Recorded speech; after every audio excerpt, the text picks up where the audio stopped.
자, 이번 시간에는 이제 지난번에 배웠던 이제 그리드 개념을 이용해가지고 이제 쇼핑몰 상품 리스트를 간단하게 만들어 볼 거거든요. 뭐 완전히 똑같이 만들어낼 건 아니고 여러분들이 이제 쇼핑몰 검색해보면 나오는 쇼핑몰들이 존재하잖아요. 그죠? 굉장히 많이 있습니다. 특히 이제 요즘 이제 뭐 2030 세대가 많이 쓰는 이제 사용하는 이런 인터넷 쇼핑몰들이 많잖아요. 뭐 이런 여성 쇼핑몰이라든지 남성분들이 뭐 사용하고 있는 쇼핑몰이라든지 제가 알고 있는 거는 뭐 바이슬림이라는 게 있는데 이런 거. 자, 그러면 여기서도 마찬가지 이런 것들이 거의 대부분이 이제 그리드 형태로 이루어져 있다라고 보시면 되거든요. 그리드 형태로. 근데 이제 이런 쇼핑몰 같은 경우는 반응형 웹사이트를 만들어 놓는 경우도 있고 아니면 반응형 웹사이트를 만드는 게 귀찮아가지고 자기들만의 앱을 따로 만들어가지고 그 앱을 이용해서 이제 쇼핑몰을 이용하게끔 만드는 그런 곳들도 굉장히 많이 있습니다. 자, 하여튼 이런 형태의 디자인을 뭐라고 한다? 그리드 형식의 이제 디자인이다라고 얘기를 합니다. 얘도 마찬가지. 이런 형태. 근데 얘는 조금 이제 좀 불규칙한 것들로 이제 디자인을 구성을 해놨죠. 그죠? 여기 보면 지그재그라는 이 쇼핑몰도 마찬가지. 여기도 보면 이런 형태로 쇼핑몰이 지금 구성이 되어 있는 걸 확인할 수가 있다라고 보시면 될 것 같습니다. 자, 근데 마우스 올렸을 때 뭐 이런 식으로 확대되고 하는 거 여러분 다 배웠잖아요. 그죠? 트랜스폼 스케일 줘가지고 뭐 이미지 크기 키우고 하는 거. 자, 자, 그러면 이제 간단하게만 작업을 할 거기 때문에 어쨌든 반응형으로 작업을 할 거군요. 반응형으로 작업을 할 건데. 자, 그러면 여기다가 레이아웃부터 먼저 잡아야겠죠. 그래서 저는 이제 보통 작업을 할 때 전체 사이트를 감싸는 div라 쓴 다음에 전체 사이트를 감싸는 사이트 랩이라는 거로 이렇게 쓰거든요. 그러면 그 안에 이제 시멘틱 태그를 이용해서 머리 부분은 무조건 여러분들 헤더 씁니다. 헤더. 그러니까 가끔씩 여기다가 div 쓴 다음에 이렇게 쓰는 분들도 계세요. 뭐 이게 잘못됐다라고 얘기할 수는 없지만 여러분들이 시멘틱 태그가 있기 때문에 정확한 명칭으로 써주는 게 제일 좋습니다. 연습하실 때는. 나중에 회사에서 뭐 div를 헤더로 써라 뭐로 해라 뭐 하면 그냥 그건 그 방식대로 따르시면 되지만 보통은 이 헤더라는 시멘틱 태그가 있기 때문에 그 시멘틱 태그를 이용해가지고 헤더를 쓴다라고 여러분들 생각하시면 됩니다. 자, 그러면 여기다 헤더라고 쓰고요. 그냥 저는 탑바라 쓸게요. 사실 이름도 탑바라 지어도 되고 아니면 헤더라는 클래스를 이런 식으로 그냥 줘도 상관은 없어요. 자, 근데 어쨌든 저는 탑바라 쓸게요. 탑바라 쓰고요.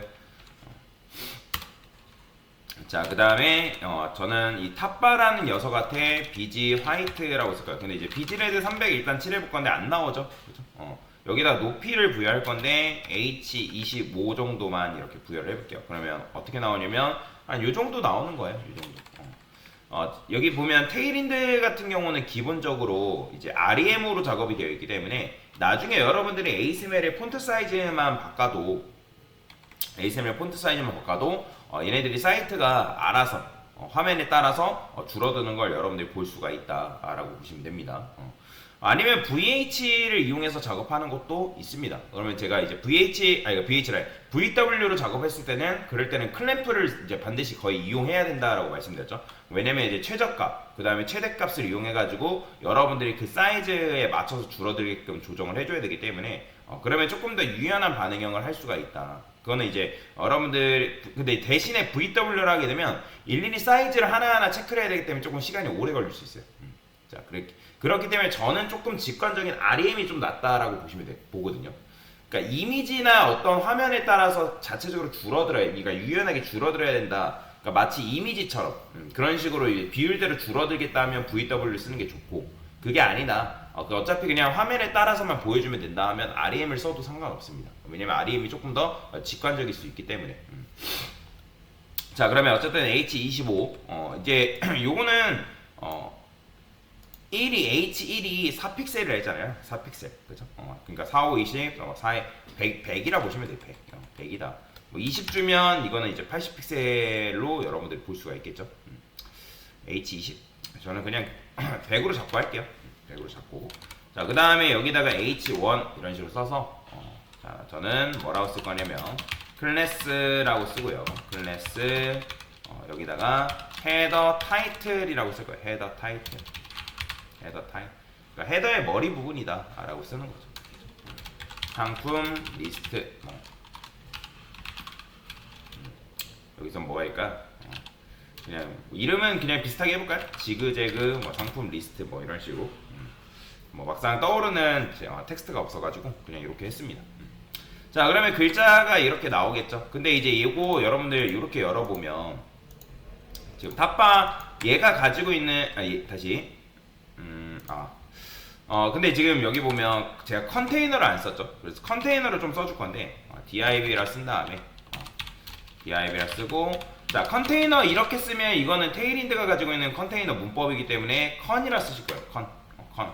요걸 컨이라 써도 되고 아니면 여러분들이 이너라 써도 되고 상관은 없습니다. 어떤 곳은 이걸 컨테이너를 안 쓰고 이너라고 쓰는 것도 있거든요. 이런 식으로.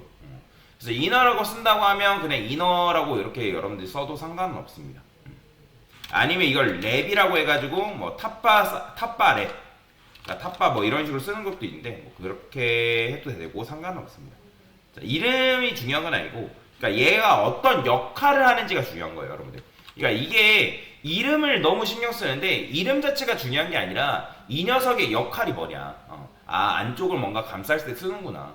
그리고 얘가 너무 넓게 퍼지는 걸 막아주는 역할을 하는구나. 그러니까 이 정도만 이해하면 되지. 뭐 이름이 뭐 컨테이너니, 인원이, 뭐 사이트 뭐뭐니 이게 크게 중요한 건 아니에요. 의미만 전달이 되면 되거든요. 의미만.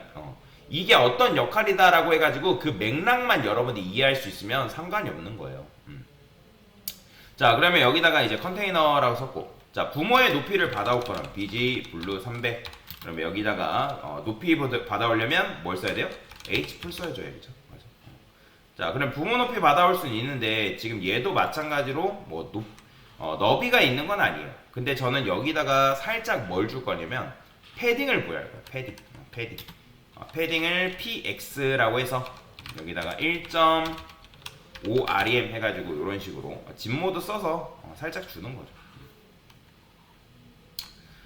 지금 내용물이 안 들어와 있어서 그렇지만 여기 그러니까 패딩은 안쪽 여백이잖아요. 그래서 로렘 딱 칠해보면 이 로렘들이 여기 살짝 떨어져 있죠. 그죠? 그러니까 제가 일부러 이렇게 만든 거예요. 그 다음에 얘는 지금 뭐 만약에 얘가 너비가 존재한다, 제가 여기다가 1200픽셀이라고 그냥 일단 미리 그냥 임시로 줘볼게요. 너비가 있으면 얘가 가운데로 가야 될 거 아니에요. 그럼 그 가운데로 가려면 여기다가 마진 레프트, 마진 라이트 오토, MX 오토 주면 되겠죠. 근데 저는 이제 이번에는 요걸 이제 너비를 줘가지고 작업하진 않을 거예요.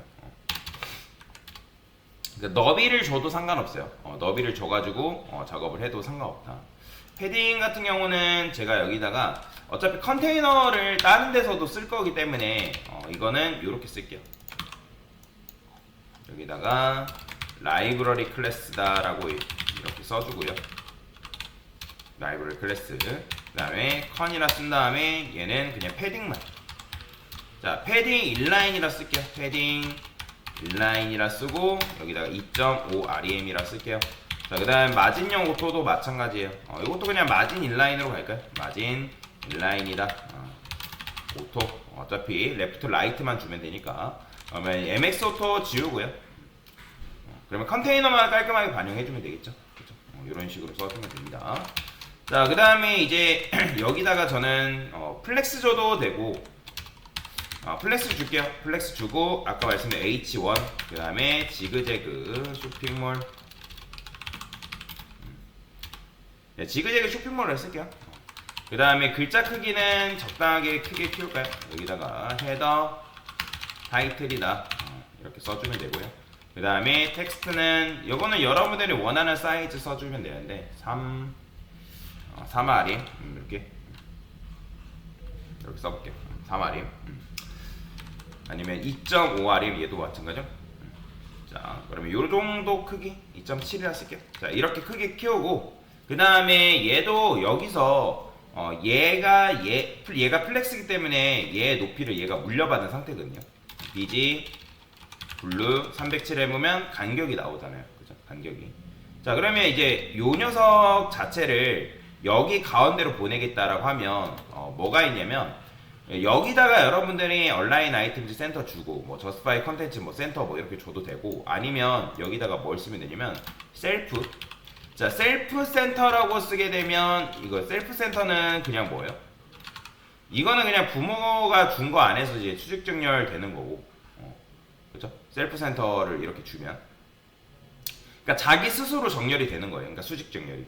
근데 나는 이제 자기 스스로 수평 정렬하고 싶다면 뭘 쓰면 되냐면 셀프 justify 센터인가? 셀프 justify 셀프 센터일 거예요. justify 셀프 센터 뭐 이런 식으로.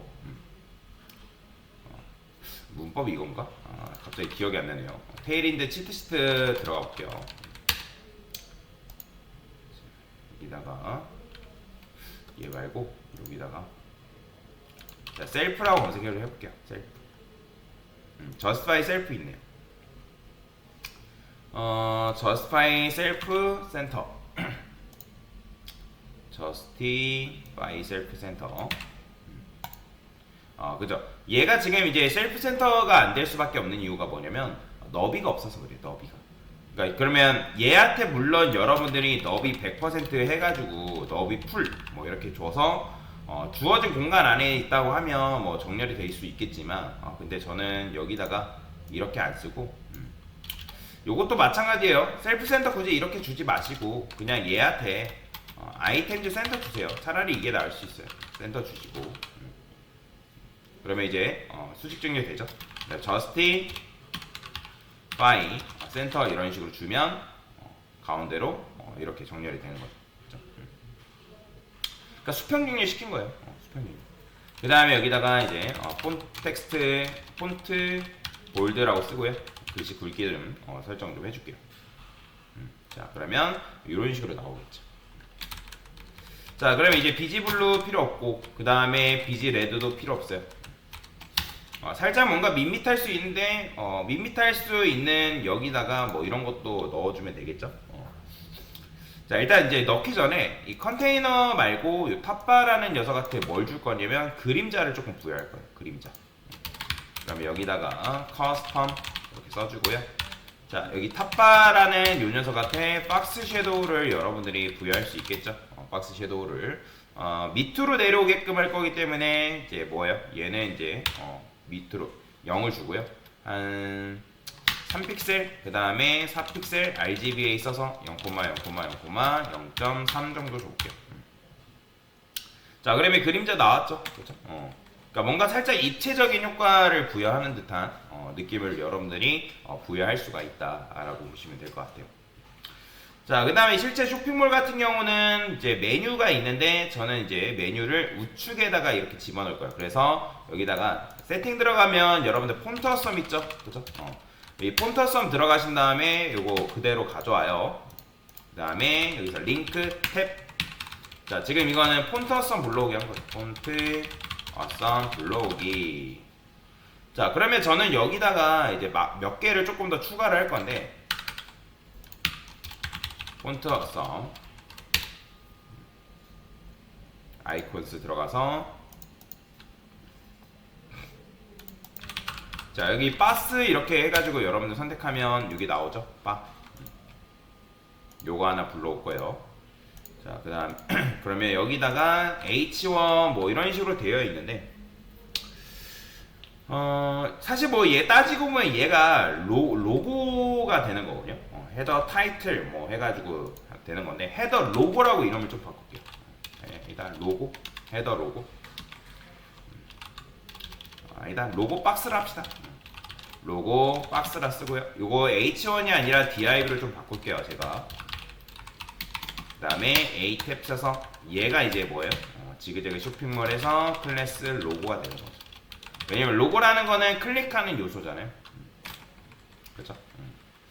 자, 이렇게 하면 되고 그 다음에 그러면 이 아이템즈 센터랑 저스파이 컨텐츠 센터는 이 녀석한테 이 div라는 녀석한테 부여해주면 되고 폰트 볼드도 마찬가지. 텍스트 얘도 여기다가 주는 게 아니라 요 녀석한테. 자, 가운데로 보내긴 할 겁니다. 가운데로 보내긴 할 건데 자, BG 레드 307에 보면 자, 지금 얘네가 이렇게 되죠? 그죠? 그럼 얘도 마찬가지로 정렬을 하려면 얘가 플렉스가 돼야겠죠.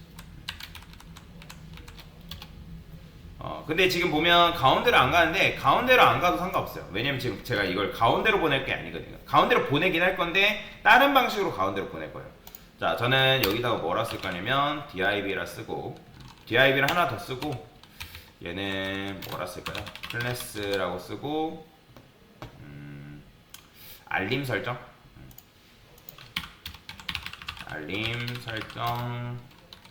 뭐 영어로 뭐 이런 거 해볼게요. 노티피케이션 세팅. 자, 알림 클래스 이름 알림 설정 알림 뭘 쓰려 했냐면 그냥 노티스 벨이라 쓸게요. 노티스 벨 여기다가 노티피케이션 벨 이렇게 이게 맞나? 노티피케이션 알림이 공고 됐습니다. 그냥 여기다 벨이 아마 이게 맞나 모르겠네요. 맞네요. 자, 왜 제가 이걸 했냐면 여기에 이제 요것도 가져올 건데 일단 가져옵시다. 여기다가 div라 쓰고 얘는 사이트 메뉴다라고 메뉴 버튼이다. 이렇게 쓴 거예요. 버튼이다. 그래서 여기 스판 써도 되고 안 써도 되고 상관없는데 그냥 그랬어. 버튼이기 때문에 얘는 버튼이라고 버튼 태그를 쓸게요. 여기다 이런 식으로 클래스 메뉴 버튼이다 라고 쓰면 되고 얘는 사이트 메뉴 btl 랩이라 쓸게요. 됐어요. 자, 그럼 버튼도 마찬가지 이렇게 만들어집니다. 여기다가는 근데 이제 커서라고 쓴 다음에 커서 포인터 정도만 써주면 클릭하는 요소가 되고 벨이라고 왜 아까 말씀드렸던 거면 여기 종 같은 거 있잖아요. 여러분들 유튜브도 마찬가지 이 벨이 있나 모르겠네요. 이런 거 요거 쓰려고. 자, 그러면 요거 그대로 복사해서 마찬가지로 여기다 이렇게 넣어주면 되겠죠. 그럼 얘도 그냥 버튼이니까 여기다가 이제 이렇게 쓸게요. 얘는 벨 버튼이다. 뭐 이렇게. 자, 그 다음에 얘도 마찬가지로 커서 한 다음에 클릭하는 요소다라고 해서 커서 포인터라고 써줄게요. 자, 그리고 얘네들 자체를 이제 어차피 다 수직 정렬할 거면 여러분들이 아이템즈 센터를 여기다 주지 마시고 여기다 거쳐도 돼요. 이 컨테이너 앞에. 지금 같은 경우에는. 자, 그러면 알아서 수직 정렬되죠. 자, 그러면 이제 여기서 뭐 할 거냐면 얘네들 이제 지그재그 쇼핑몰은 가운데로 오고 얘네들이 이제 이 버튼 벨과 이 메뉴 버튼은 오른쪽에 딱 붙게끔 해야 된다. 그러면 여기다 뭐 쓴다? justify space between이라는 게 있어요. justify between between입니다. 이게 문법이 justify between을 주게 되면 자, 보이죠? 자, 얘는 가운데로 오고 여기 왼쪽에 있는 녀석이 이제 이렇게 그 다음에 오른쪽에 있는 버튼도 이렇게 딱 달라붙는 거죠. 자, 그러면 이 상태에서 얘네들마다 사이즈를 조금 다르게 해주면 되는 거예요. 지금 텍스트 2.7 REM으로 제가 맞춰놓긴 했는데 얘네도 마찬가지로 조금 사이즈를 해볼게요. 버튼 뭐 I 엘리먼트한테 정확하게 뭐 써도 상관없습니다. 얘는 조금만 작게 할까요? 2.2 REM 됐어요. 그 다음에 얘도 마찬가지 2.2 REM 그러면 이렇게 나오죠. 그죠? 클릭하는 요소다. 그럼 실제 얘 클릭하면 이제 메뉴 나오는 거고 그 다음에 얘 클릭하면 뭐 알림 됐다가 뭐 이런 식으로 써주는 거죠. 자, 그래서 일단은 간단하게 뭐 한 거냐면 메뉴 레이아웃을 작업을 한 거다 라고 보시면 될 것 같습니다. 네, 됐습니다.